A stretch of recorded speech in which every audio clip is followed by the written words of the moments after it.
Beneath the Sand by Rachel Smith. Read by Mark Wilhelm.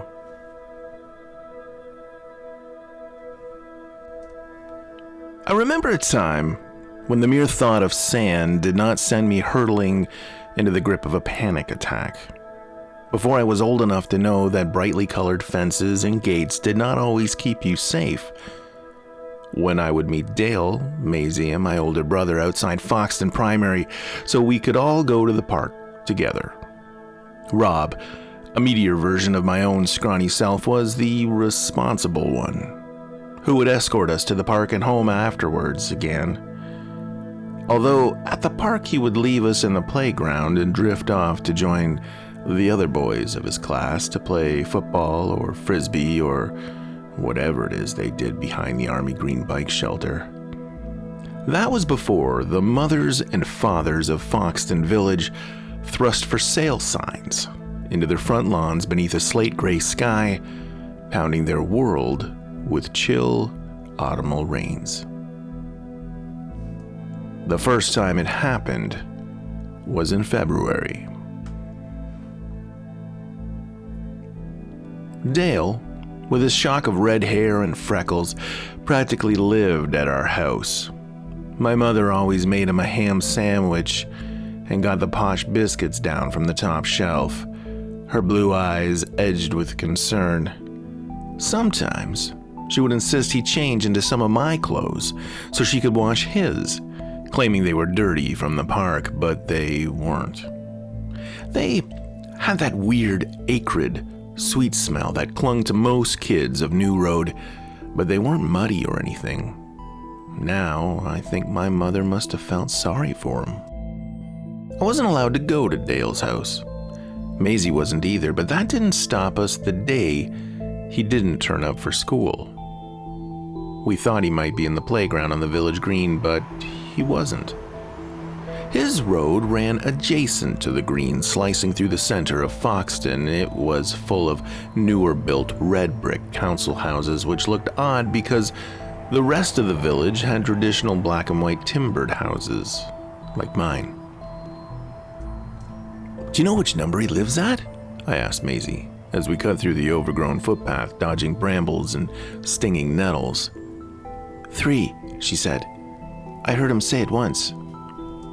I nodded. Maisie had this amazing glossy black hair, so long she could sit on it, held back from her face with a bright red ribbon, which was never out of place. Unlike me, she always knew the answers to Mr. Hardy's questions, but never raised her hand. Our wooden desks were close enough that I could see her workbook brimming with gold stars and smiley faces. The one time she caught me looking, she blushed and moved her porcelain arm to cover her flawless marks. She smelt of pink bubblegum and soap, and definitely didn't belong in New Road. We found it easily enough. A wonky 3 hung from one nail outside a terraced crimson house with weeds poking up through cracked paving slabs. The curtains were drawn, which was a relief because I didn't want to see inside. Feeling gallant, I stepped forward and reached up to press the grimy doorbell. We could hear a television blaring and muffled shouts as heavy footfalls approached the front door. That strange, sweet smell oozed from the doorway as it swung inwards, revealing a thin man in a black vest top with tattoos covering both his arms and half his neck. "What do you want?" His bloodshot eyes narrowed on me and Maisie. Is Dale home?" I asked. The man folded his arms and leant against one side of the door frame, and somehow this casual movement made me very nervous. "Nah, little shit done a runner, isn't he said, rolling his tongue around in his mouth as if speaking of Dale left a bad taste in there. "If you see him, tell him he's in for it." We were already halfway down the path when the door slammed shut behind us, and we rushed back to the park, hoping that no one had seen us. Where do you think he went? Maisie asked, as our feet found the soft grass of the green. The sun had dipped lower during our escapade and the park was quieter. I could still see my brother playing football in the far corner of the field, but the playground was empty. I don't know, I said. Maybe my house? We probably should have checked there first, but...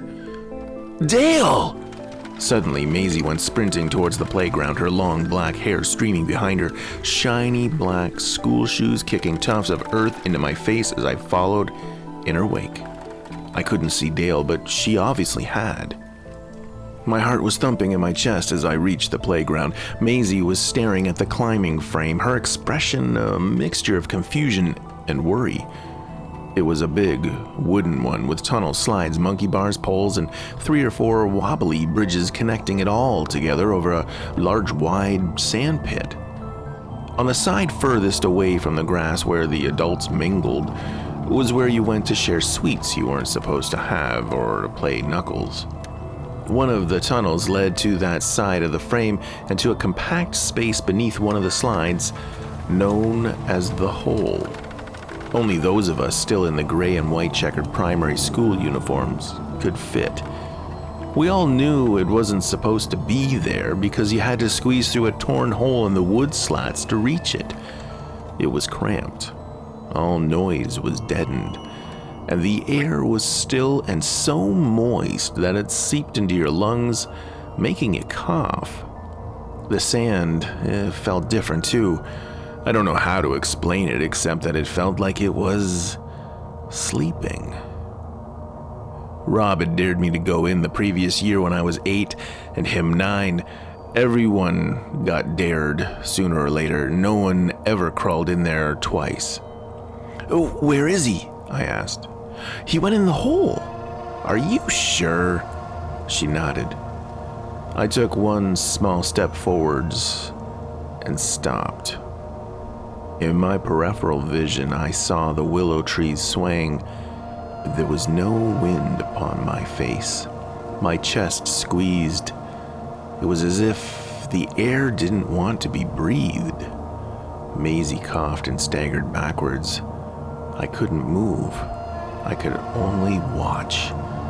The sand around the climbing frame began to undulate, up and down, like dark waves under a lightning-strewn sky.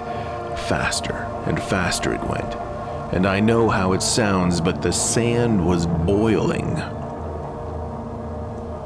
And that was the first time I heard the noise that would haunt me forever.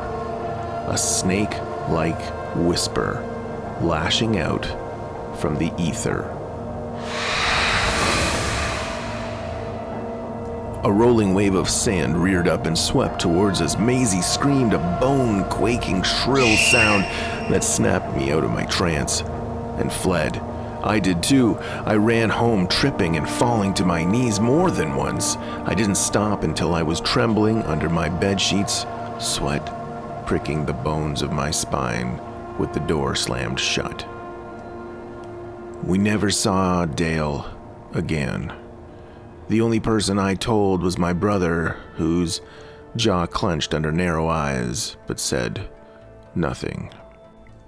The last time I saw Maisie, it was not as you might imagine, a dark day when the village was ravaged by a terrible storm, but an easy Sunday in May.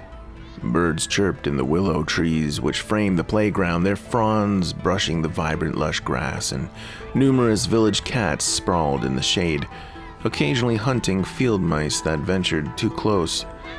An endless sky of palest blue stretched out, and sunlight winked over the mismatch of tartan picnic baskets and half-eaten cheese and pickle sandwiches.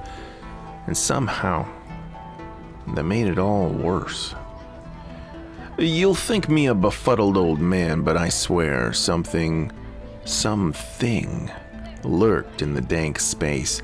In the midst of pounding elastic legs, squeals of delight, and the watchful gaze of hovering parents, it was there, waiting for an opportunity. From the safety of my mother's lime green picnic blanket, I saw Maisie's red ribbon flash and disappear beneath that slide. I knew immediately what she was doing. Ever since Dale's disappearance, I had seen her eyeing the sand, using a stick to poke at the borders of the playground, testing it. I yanked her back a number of times, but all that earned me was a withering look and a greenish bruise on my upper arm. Wiry and fiercely independent, she was like one of the village cats, and I knew what curiosity could do to them. She's much braver than me, and she wants to know, I thought. The thought of losing Maisie, too, held my fear back enough for me to take action. I rushed over, dropped to my hands and knees in the hot sand, and wiggled into the tunnel that led to the infamous dead space. I sensed it instantly, my breath caught in my throat. As I turned to my right, the moment that even now threatens to break my sanity slapped me hard. The jagged gap in the wood wasn't there. I blinked. Quickly, I looked behind me and to the sides out of the various vertical gaps in the wooden planks, but I was definitely in the right place. My little hand reached out to the place where the gap should have been. Sweat pooled in the nape of my neck and dangled off my nose as my fingertips touched the surface. It was hotter than anything I'd ever encountered, and that's still true to this day. I leapt backwards, knocking my head against the roof of the tunnel, and held my throbbing fingers to my mouth. My eyes did not waver, but the wood did. It bent and flexed and let out a hissing noise, which stung like a whip. The wood melted away for a second, revealing the hole, and Maisie trapped within. My stomach churned, infinite grains of sand crawled over her like dark yellow ants, making her pale skin shift in the damp obscurity. They trickled out of her nostrils and covered her eyes, blinding her. She lifted one hand, reaching out towards me. Her mouth was open, but sand poured inward to fill that space, and only one noise came out. That sound still stalks me. It mingles into the rush of wind on a blustery winter's day. It lingers in the aftermath of a car passing by too fast and seeps into my dreams, forcing me to wake with a start in the dead of night, my pillows damp with feverish sweat.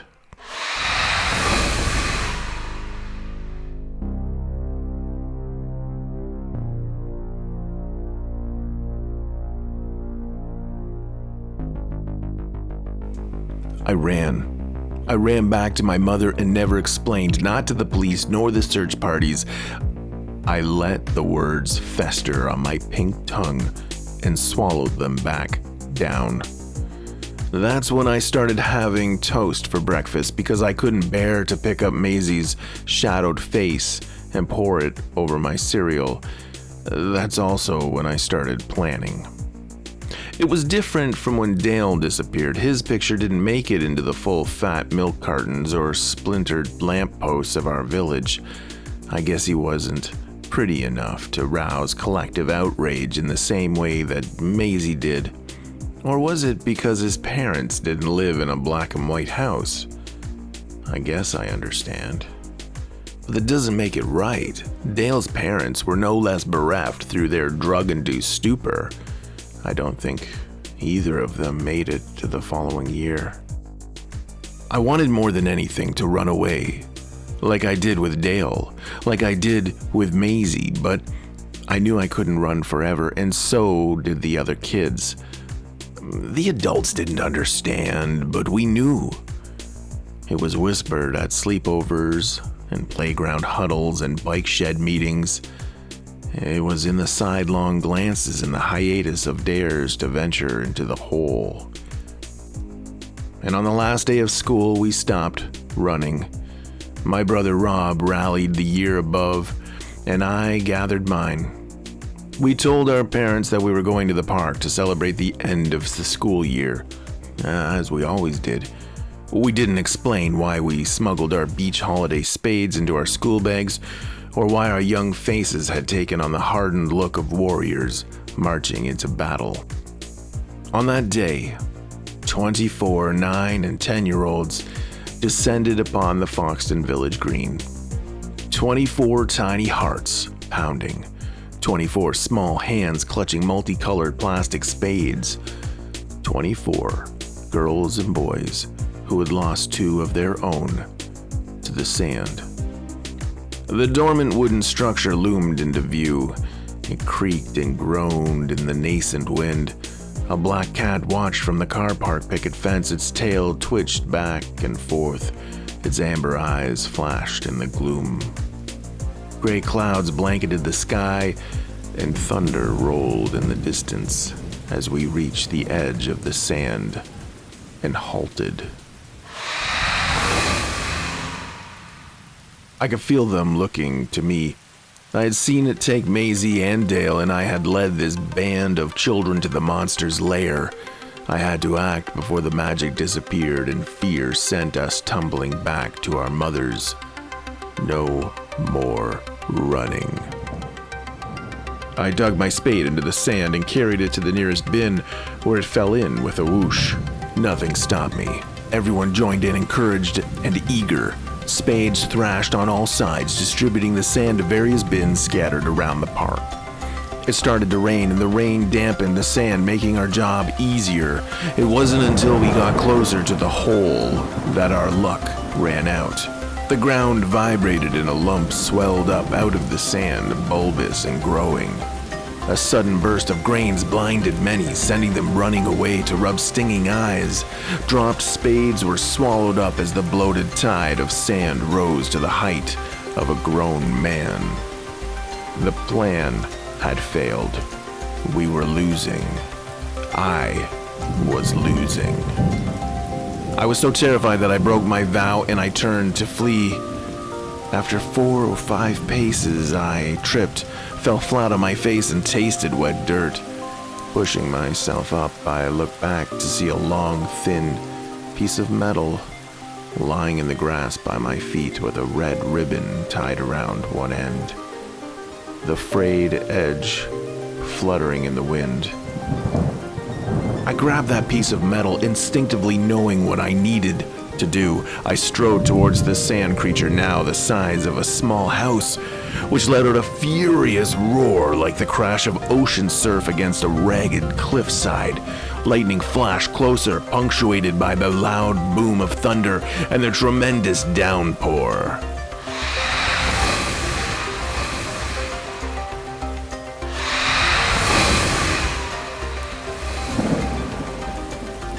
I thrust the metal rod into the creature and backed away. Sand swarmed over my feet and pulled me to the ground. Grains skittered over my skin, tickling the curve of my collarbone. "No, Jake!" It was my older brother's voice, but it was far away. So far away. A flash of white light. A scream. A howl. Darkness.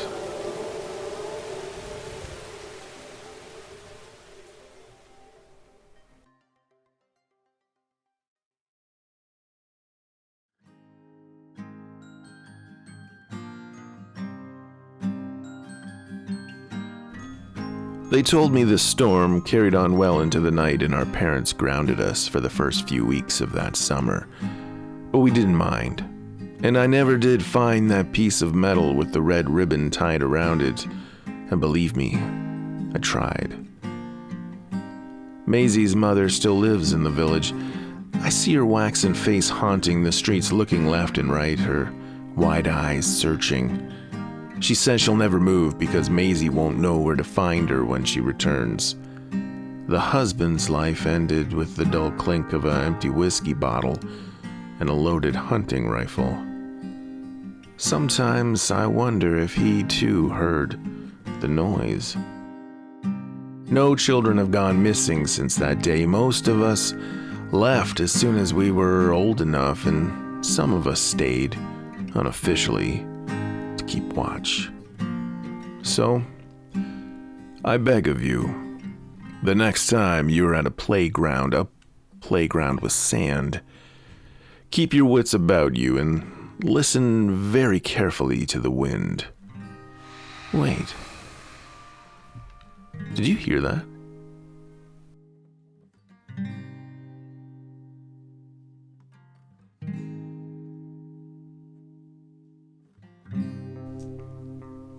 You've been listening to Beneath the Sand by Rachel Smith, written for ReedsyPrompts, July 14th, 2021. This has been a presentation of Wilhelm's Frightening Tales and your very scary moments. Until next time.